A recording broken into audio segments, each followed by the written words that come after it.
Assalamualaikum warahmatullahi wabarakatuh. Perkenalkan, nama saya Royana dari kelas 5A Pendidikan Matematika Universitas Sultan Ageng Tirtayasa. Nah, pada kesempatan kali ini saya akan membahas subbab 2.5 mengenai materi interval. Nah, yang pertama di sini ada interval terbatas. Definisinya yaitu, misalkan kita punya dua buah bilangan real A dan B, di mana A kurang dari B, maka yang pertama disebut interval buka AB, itu menyatakan semua titik di antara A dan B, di mana A dan B-nya itu tidak ikut. Yang kedua, interval tutup AB. Dilambangkan dengan kurung siku ya, begini. Menyatakan semua titik di antara A dan B, di mana A dan B-nya itu ikut atau A dan B-nya itu diajak. Nah, yang ketiga yaitu disebut interval setengah buka atau setengah tutup. Kalau tutupnya di A, maka A-nya diajak. Kalau tutupnya di B, maka B-nya yang diajak. Sisanya buka. Nah, titik A dan B disebut sebagai titik ujung interval, dan panjang interval didefinisikan sebagai B min A.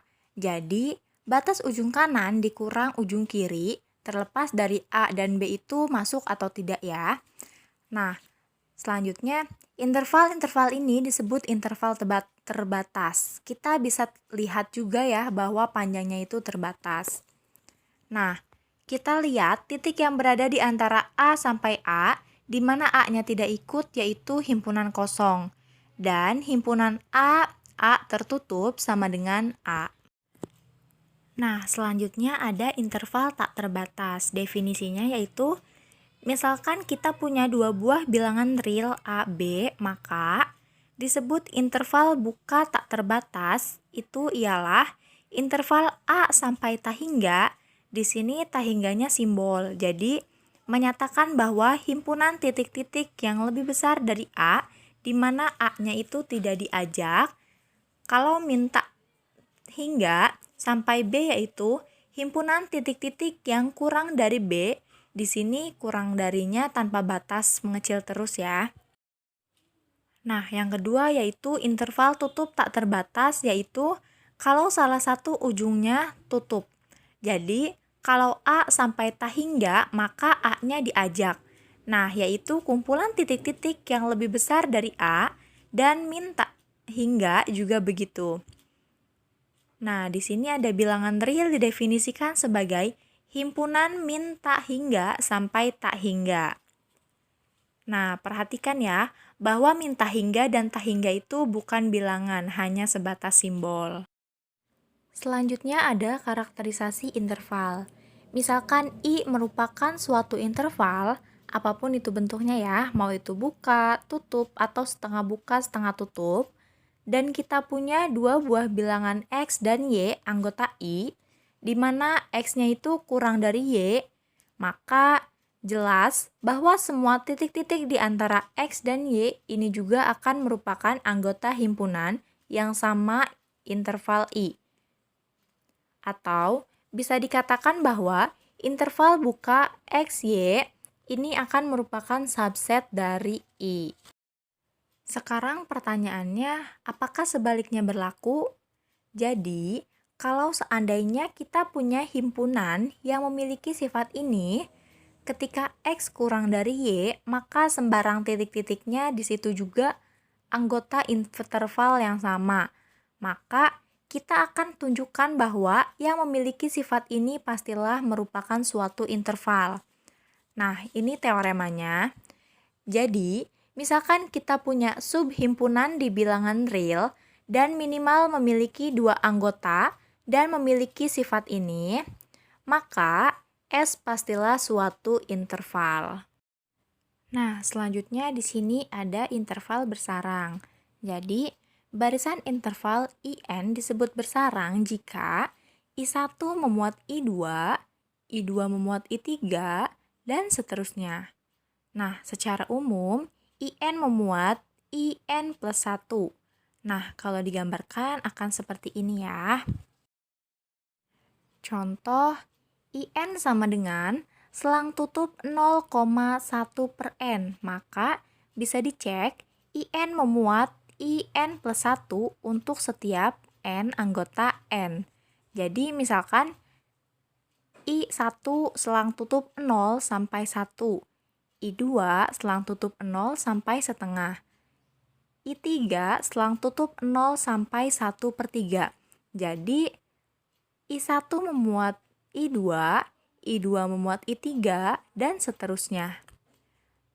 Nah, tujuan dari topik ini adalah mengidentifikasi interval bersarang yang memiliki anggota persekutuan. Nah, ini ada teoremanya, yaitu teorema yang pertama. Jika IN adalah selang tutup AN, BN untuk setiap N anggota N adalah barisan interval bersarang tertutup dan terbatas, maka terdapat bilangan real C sedemikian sehingga C anggota IN untuk setiap N anggota bilangan asli. Nah, buktinya yaitu karena IN adalah interval bersarang, maka IN termuat di I1 untuk setiap N anggota N, sehingga AN akan kurang dari atau sama dengan B1. Jadi, A1, A2, A3, dan seterusnya secara umum AN akan kurang dari atau sama dengan B1. Artinya, B1 ini adalah batas atas himpunan AN, A1, A2, A3, dan seterusnya. Jadi, himpunan AN, di mana N-nya anggota N, terbatas sehingga mempunyai supremum. Kita sebutnya supremumnya C. Jelas bahwa C ini akan lebih dari atau sama dengan AN, karena dia batas atas untuk setiap N anggota N. Nah, selanjutnya akan ditunjukkan bahwa C kurang dari atau sama dengan BN untuk setiap N anggota N. Nah, jika N-nya kurang dari atau sama dengan K, maka IN memuat IK sehingga AK itu pasti kurang dari atau sama dengan BK. Nah, BK-nya itu pasti kurang dari atau sama dengan BN. Karena IN memuat IK, sehingga batas kanannya dari IK ini akan berada di sebelah kiri batas kanan IN. Nah, sebaliknya, jika K-nya kurang dari N, maka IK memuat IN, sehingga AK kurang dari atau sama dengan AN. Jadi, AK itu kan karena dia memuat IN, maka AK yang batas kiri akan berada di sebelah kiri AN. Karena IN-nya termuat di IK, nah AN pasti kurang dari atau sama dengan BN. Jadi, dari dua hal ini kita peroleh kesimpulan bahwa AK itu akan selalu kurang dari atau sama dengan BN untuk setiap K. Ini berarti BN adalah batas atas himpunan ini, AK untuk K bilangan asli. Nah, karena BN itu batas atas, tentu himpunan AK ini kalau batas atas dibandingkan dengan batas terkecil, pasti lebih besar batas atas. Kemudian, kita gabungkan sebelumnya tadi, AN kurang dari atau sama dengan C, sekarang C kurang dari atau sama dengan BN. Maka, jadi seperti ini. AN kurang dari atau sama dengan C, dan C kurang dari atau sama dengan BN untuk setiap N anggota N. Jadi, teorema 1 terbukti. Nah, apakah si anggota bersama bilangan real yang selalu ada di IN untuk setiap N-nya itu hanya si saja atau ada yang lain?